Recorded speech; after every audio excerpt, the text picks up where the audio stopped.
अब हमारे पास HTML के फॉर्म्स आ जाते हैं और फॉर्म के लिए हमने सिंपल फॉर्म का ओपनिंग टैग और एक क्लोजिंग टैग लगा देना है। अब बाकी की हमारी सारी जो फॉर्म की कोडिंग है वो इसके अंदर ही होगी। अब इधर हमारे पास एक नया टैग है इनपुट टैग। इनपुट टैग हमारे पास सिंगल टैग ही है। अब हम HTML में कुछ नई चीज़ें सीखेंगे। सबसे पहली चीज़ अब जो हम सीखने वाले हैं वो है एट्रीब्यूट्स। HTML में हम टैग्स के अंदर डिफरेंट एट्रीब्यूट्स यूज़ करते हैं जिसके बेस पे हम टैग्स को डिफरेंशिएट करते हैं। ठीक है, तो एक एट्रीब्यूट है हमारे पास टाइप और एक एट्रीब्यूट है हमारे पास नेम।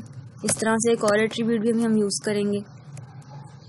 तो अगर हम इसको इनपुट टाइप इसको अगर हम चेक करते हैं, अगर मैं इधर टाइप में अगर इधर टेक्स्ट लिख देती हूँ तो मैं जाकर इसको फिर अपने रिफ्रेश किया पेज को तो यहाँ पर एक बॉक्स बना आ गया। यहाँ पर इस बॉक्स में हम टेक्स्ट ऐड कर सकते हैं अपना। ठीक है, अब हम एक HTML फॉर्म बनाते हैं। जिस तरह से हमने अक्सर फॉर्म्स देखे हैं उनमें सबसे पहली चीज़ जो पूछी होती है फर्स्ट नेम। फिर इसी तरह से मैं इसको कॉपी कर लेती हूँ। यहाँ पर लास्ट नेम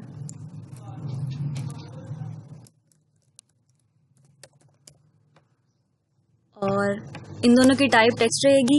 इनके नेम हम डिफरेंट रखेंगे ताकि इन दोनों में डिफरेंशिएट हो सके।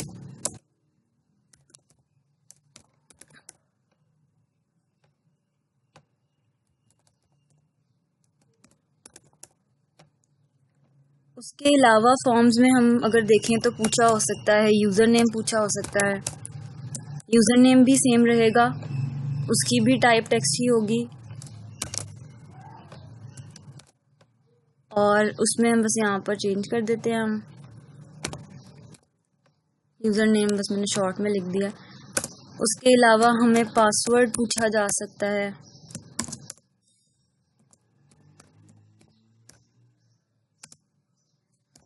पासवर्ड के लिए HTML में बिल्ट इन एक टाइप है जिसका नाम है पासवर्ड। ये टेक्स्ट और पासवर्ड वगैरह सारी HTML की अपनी बिल्ट इन प्रॉपर्टीज़ हैं। इसका नेम रख देते हैं। अब इसको चेक करते हैं कि ये क्या करता है।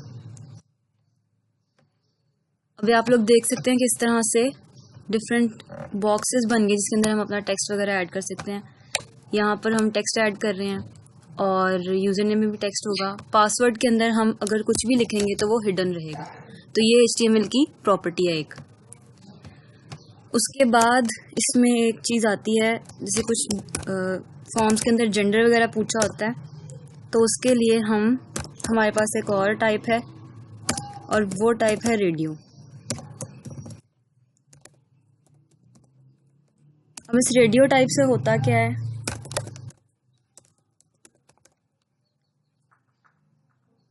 इस रेडियो टाइप से हमारे पास एक मल्टीपल चॉइस की तरह ऑप्शंस आ जाती हैं। लेट्स से मैं एक मेल है जैसे यही होता है और एक हमारे पास यहाँ पर आ जाएगा फीमेल के लिए। इसको मैं कंट्रोल D कर लेती हूँ।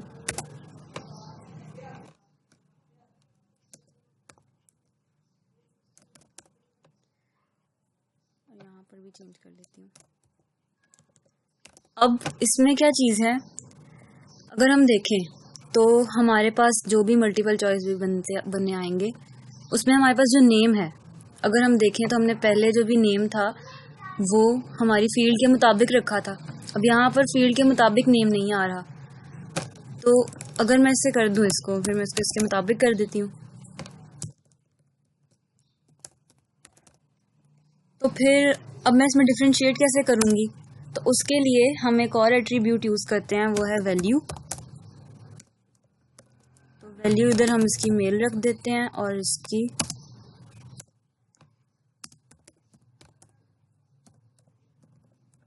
फीमेल।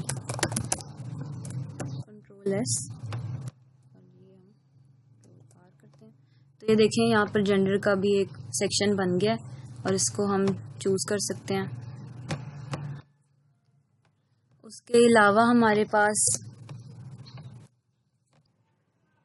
अब हम कुछ फॉर्म्स में देखते हैं कि हमारे पास ड्रॉप डाउन्स भी होते हैं। तो हम एक सेक्शन यहाँ पर बनाते हैं सिटी का और इसमें एक ड्रॉप डाउन क्रिएट करके देखते हैं। ड्रॉप डाउन के लिए हमारे पास एक और टैग है, सिलेक्ट टैग। इसके अंदर हम इसका नेम रख देते हैं ड्रॉप डाउन।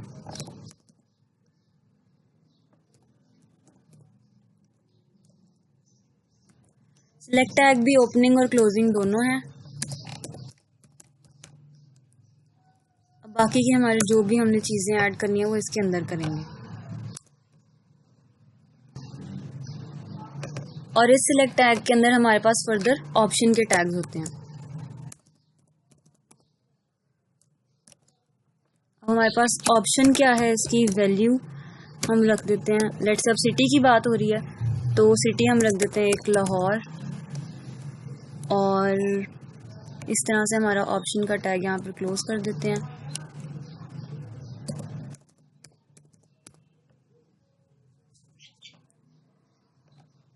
और इसमें भी हम यहाँ पर भी ऐड करेंगे अपने सिटी का नेम, और इसी तरह से मैं इसको और भी बना लेती हूँ।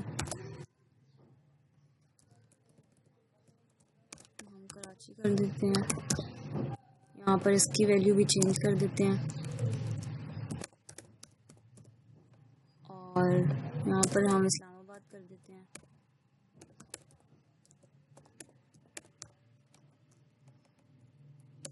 यहाँ पर इसकी वैल्यू भी चेंज कर देते हैं।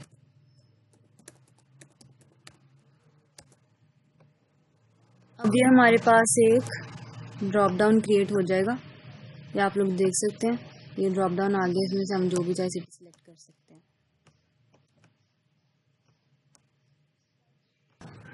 अब जब एक फॉर्म हमारा फिल हो जाता है पूरा, तो उसमें हमारे पास एक ऑप्शन होनी चाहिए सबमिट की।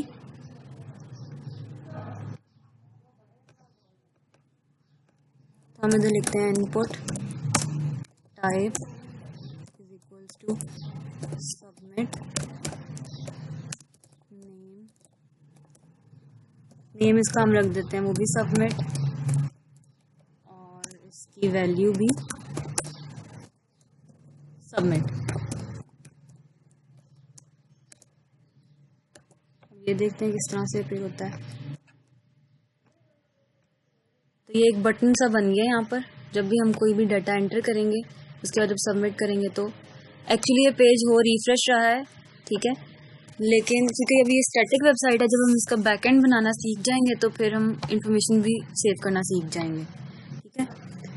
उसके अलावा अब इसको थोड़ा सा बेहतर लुक देने के लिए हम यहाँ पर लाइन ब्रेक्स डाल सकते हैं कि सारा कुछ एक ही लाइन में आता जा रहा है। उसके अलावा हम देखते हैं कि कुछ फॉर्म के अंदर यहाँ पर अक्सर फॉर्म्स के अंदर यहाँ पर लिखा हो रहा होता है जैसे एंटर टेक्स्ट, तो एक प्लेस होल्डर होता है, तो हम प्लेस होल्डर भी इसमें ऐड कर सकते हैं। सिंपली प्लेस होल्डर के नाम से इज इक्वल्स टू, मैं अगर रखना चाहती हूँ एंटर नेम,